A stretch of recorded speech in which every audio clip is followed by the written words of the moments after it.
जय विष्णु भगवान, जय लक्ष्मी माता। मैं निर्जला एकादशी व्रत कथा सुनाने जा रही हूँ। निर्जला एकादशी व्रत का क्या महत्व है और क्यों करना चाहिए। तो गुरु भाई बहना, निर्जला एकादशी अपने पति के लंबे आयु के लिए और अपने सुख शांति के लिए की जाती है। निर्जला एकादशी व्रत जो है ये सुख शांति के लिए की जाती है। ये अति फलदायक व्रत है। निर्जला एकादशी व्रत के दिन विष्णु भगवान की पूजा की जाती है और तुलसी का भी पूजा की जाती है। बिना तुलसी का पूजा का निर्जला एकादशी व्रत नहीं। निर्जला एकादशी व्रत के दिन गगरी में जल भर के ब्राह्मणों को दान करना चाहिए और उसे अन्नदान करना चाहिए, कुछ फल भी दान करना चाहिए। निर्जला एकादशी जो है 11 भी उसे कहते हैं और निर्जला व्रत भी कहते हैं या फिर पांडव व्रत भी कहते हैं। ये निर्जला एकादशी व्रत जो है 24 एकादशी में एक एकादशी मानी जाती है। एक मास में 2 एकादशी होती है, तो 23 एकादशी अलग और ये निर्जला एकादशी ये अलग है। पूरा 23 एकादशी का फल ये निर्जला एकादशी में फल है। तो निर्जला एकादशी पुरुष और महिलाएं कोई भी कर सकते हैं, छोटे छोटे बच्चे भी कर सकते हैं। निर्जला उपास रह के और जेठ शुक्ल पक्ष 11 के दिन निर्जला एकादशी मनाई जाती है। तो चलिए गुरु भाई बहन, हम बिना देर किए हुए कथा को शुरू करते हैं। एक किसान थे, तो वो किसान के पास गाय और भैंस थी। वो जो किसान थे प्रतिदिन भगवान हरि के विष्णु के पूजा करते थे और गाय भैंस जो था उनका वो उसी बिजनेस को वो बढ़ाए थे। प्रतिदिन गाय भैंस का दूध ले जाते थे और दुकान पे रखते थे और दुकान पे रख के और बिक्री करते थे। कोई भी दूध उनके पास लेने जाते थे तो यही कह के देते थे, ओम हरि ओम, ओम हरि ओम, ओम हरि ओम, हरि हरि हरि हरि, हरि विष्णु, ओम हरि, सत्य हरि, ओम हरि, हरि विष्णु। उनका रट यही था और यही कह के वो दिन भर दूध बेचते थे। दिन भर दूध बेचते थे। दूध उनको घटता था नहीं। कोई कम भी पैसा देता था तो कभी उसे उधारी नहीं कहते थे, उसे दूध दे दिया करते थे। इस कारण उनका जो धंधा था बहुत तेजी से चलता था और बहुत ग्राहक जाते थे। वो जो किसान थे वो बहुत खुश रहते थे। लेकिन दूध ले जाने से पहले दुकान पे रास्ता में श्री हरि विष्णु भगवान का एक मंदिर था और एक तुलसी का वृक्ष था। मंदिर के आगे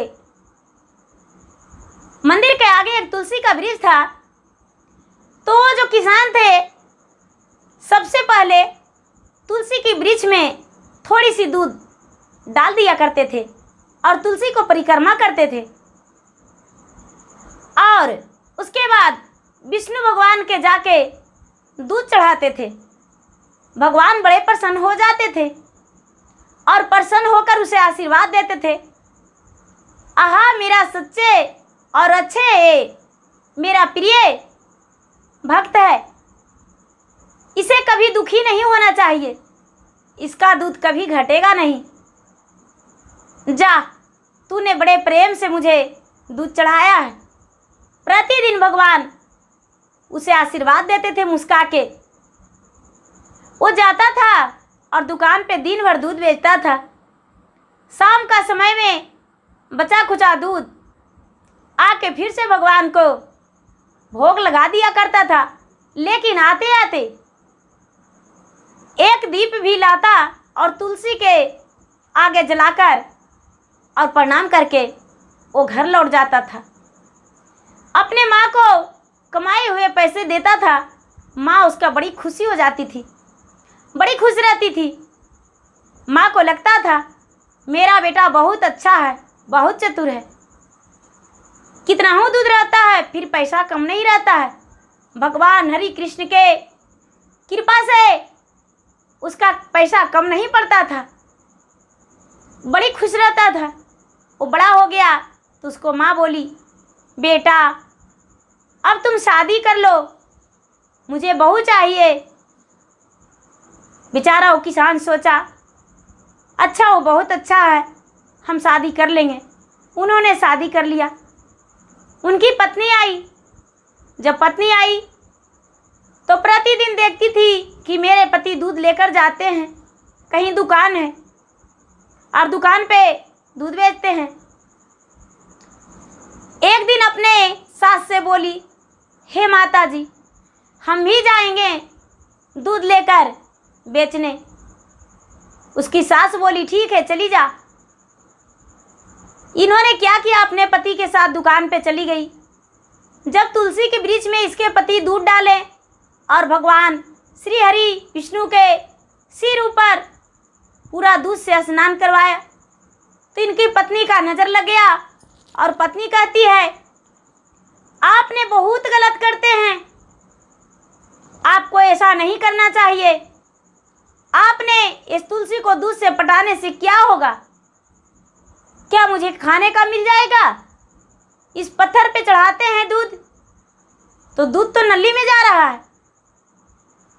नहीं, आप गलत करते हैं। जब उन्होंने दुकान पर गए तो उसका पति जो कम पैसा दे रहा था उसे भी दूध कम नहीं दे रहे थे। जो 1 किलो मांगा और 5 के जगह पे 4 रुपया ही दिया तो वो सोचते थे 1 रुपया कम है तो कोई बात नहीं। पत्नी देखी तो पत्नी का नज़र लग गया, अरे मेरा पति तो बिल्कुल मूर्ख है, 4 रुपया लेकर ही 1 केजी दूध दे दिए। घर आए तो कहने लगी अपने पति से, पत्नी बोली, हे प्रभु, मैं आपसे माफ़ी चाहता हूँ। आप जो बिजनेस करते हैं आप घर में रहिए, हम जाएंगे दूध बेचने दुकान पे। माँ जी, आपके बेटे तो बड़े नालायक निकले। आप नहीं जानते, आधी दूध का पैसे लाते हैं और आधा दूध तो मुफ्त में दे देते हैं। ऐसा कहें तो सास बोली, तो तू ही जा दूध बेचने, मेरा बेटा घर पे बैठेगा। बहू चली गई दूध बेचने। ना तो तुलसी के वृक्ष में जल डाली और ना ही विष्णु भगवान के चढ़ाई दूध। दूध जितना ले गई उतना ही दूध हुआ, चौथाई भाग में पैसा हुआ। होता था 20 रुपया तो उसका 5 ही रुपया हुआ। इस तरह से उसको पैसा हुआ। अपने सास को आकर पैसा दी।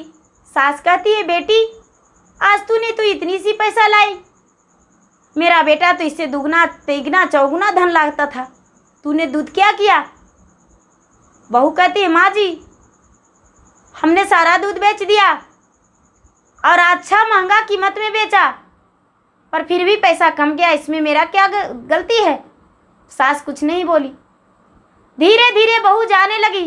तुलसी मुरझा गया, विष्णु भगवान उदास हो गए। महाजेठ व्रत शुक्ल पक्ष जो 81 दिन आता है, 81 का दिन आ गया। ये जो किसान थे हर बार निर्जला रहते थे और भगवान विष्णु का दूध चढ़ाते थे और तुलसी का पत्ता का भोग लगाते थे। तुलसी उदास हो गया।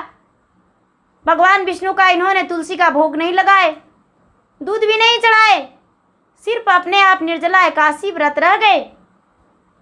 उनका जो धंधा था वो धंधा बिल्कुल ख़त्म हो गया। ग्राहक नहीं आने लगे, दूध का बिक्री नहीं होने लगा। वो बिल्कुल उदास हो गई पत्नी। शाम में आ गई पूरा दूध लेकर, अपने पति को कहती है, अब नहीं जाएंगे बिजनेस करने, क्योंकि मेरा दूध तो अब बिकता ही नहीं है। इसके पति बोले, तो कोई बात नहीं, कल से हम चल जाएंगे। उन्होंने शाम का समय हो गया था, भगवान विष्णु हरि के दूध नहीं मिला। सवेरा हुआ, इन्होंने प्रातःकाल स्नान करके और भगवान को विष्णु का पूजा करके दूध चढ़ा दिए, तुलसी में दूध डाल दिए, तुलसी का पत्ता हरा भरा हो गया। भगवान विष्णु का इन्होंने भोग लगा दिया। विष्णु जी मुस्कुरा गए। उसको मुस्कुराकर दोनों हाथों से आशीर्वाद दिए। ये दूध लेकर दुकान पर चला गया। जब दूध लेकर दुकान पर चला गया तो बहुत सारे ग्राहक आ गए। पत्नी पीछे से गई तो देखती है कि मेरे पति दूध देते हैं एक हाथ से, तो एक हाथ और किसका रहता है? जो पैसा देता है एक हाथ से, तो कोई और पैसा देता है। तो भगवान हरि विष्णु जो थे, भगवान दूध भी देते थे और पैसा भी देते थे। जो सब कुछ तो भगवान के हाथ में था।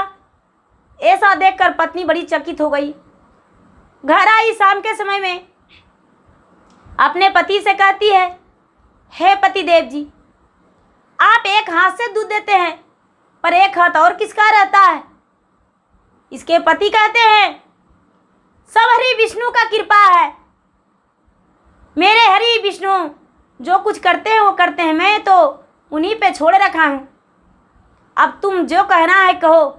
पत्नी क्षमा मांगी और बोली, हे पति देव जी, आप जैसे भगवान विष्णु का पूजा करते हैं, हरि विष्णु का और तुलसी का, हम भी हरि विष्णु का पूजा करेंगे और हम भी निर्जला एकादशी व्रत करेंगे। मुझे नहीं पता था कि निर्जला एकादशी व्रत करने में इतना अति फलदायक है, मुझे नहीं पता था। ऐसा कहके और उन्होंने भी निर्जला व्रत रखने लगी और भगवान विष्णु हरि का पूजा करने लगी। जब वो निर्जला व्रत रखने लगी और पूजा करने लगी तो उसका भी जीवन सुखी रहने लगा और कोई कार्य भी करती तो शुभ होता, कुछ भी करती तो उसका भी अच्छा होने लगा और खुश रहने लगी। कोई प्रकार का कोई कष्ट नहीं हुआ। तो गुरु भाई बहना, जो निर्जला व्रत करते हैं, ये व्रत जो है अति फलदायक है। ये व्रत जरूरी करनी चाहिए और सबको करना चाहिए। तो गुरु भाई बहना, मेरा वीडियो अच्छा लगे तो इसे लाइक कीजिए, शेयर कीजिए, सब्सक्राइब कीजिए। धन्यवाद। जय विष्णु भगवान, जय माँ तुलसी रानी, जय हरि विष्णु।